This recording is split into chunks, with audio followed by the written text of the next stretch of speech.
I truly believe that the government should act better and faster than they do. Airfare, money, and real action. That's what those fleeing the Russian invasion into Ukraine need right now. That's according to one Winnipegger currently helping her family get out of the war zone. In order to settle, you need to come here. And this is the problem. This is like the huge bottleneck. Natasha Samsonovna is collecting donations for humanitarian aid inside a Walmart store. She's also trying to bring several relatives from Ukraine to Manitoba herself. She says while the federal government recently announced it would be providing an expedited process for those fleeing the war in Ukraine, the process has been difficult. It's impossible because all the visa frustrations that are there.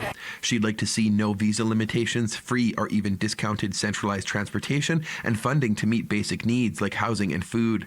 To get those people here in order to help them in a sufficient way. She explained many people fleeing the conflict are doing so with their children under extremely difficult circumstances, which has taken a physical and emotional toll. Samsonovna says the government of Canada needs to do a better job supporting people in their departure from Ukraine or neighboring countries to ensure they can make it to safety. Canadians in general are supporting those efforts.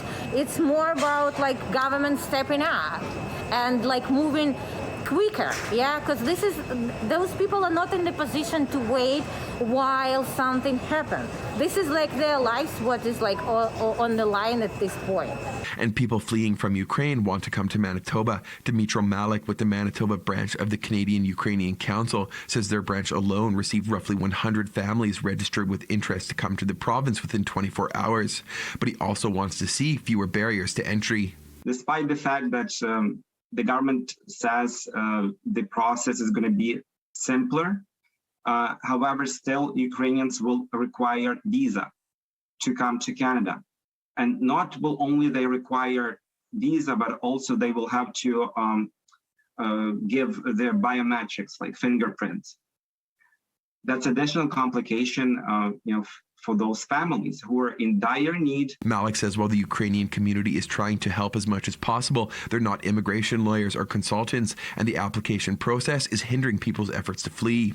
He wants Canada to do more. We have to understand, right, that people will run out of money very soon, even with all that help that they have.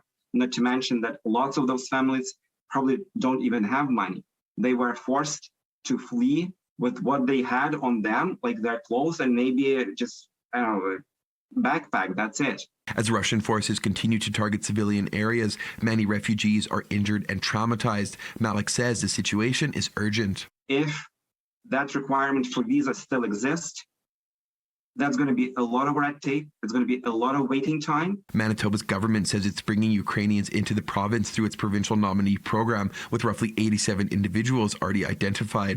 It's working with Immigration, Refugee and Citizenship Canada to welcome as many refugees as possible and continues to develop its response to the evolving humanitarian crisis in Ukraine. In Winnipeg, Modjeski, City News.